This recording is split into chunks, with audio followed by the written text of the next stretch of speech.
Причин появления кашля у детей это очень много. Первая причина это бывает аллергия, вторая причина это бывает воспалительный, значит, процесс. И причина кашля бывает, оно связано с пищей, иногда люди едят орешки, семечки, фисташки, оно тоже вызывает кашель, поэтому причина кашля очень огромная.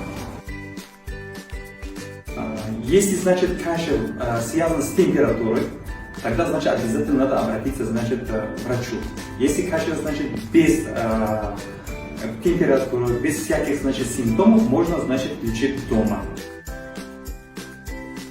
Молоко с медом и с маслом, значит, для кашля это хорошо, когда нету, значит, у ребенка или у взрослых аллергической реакции от меда, от молока.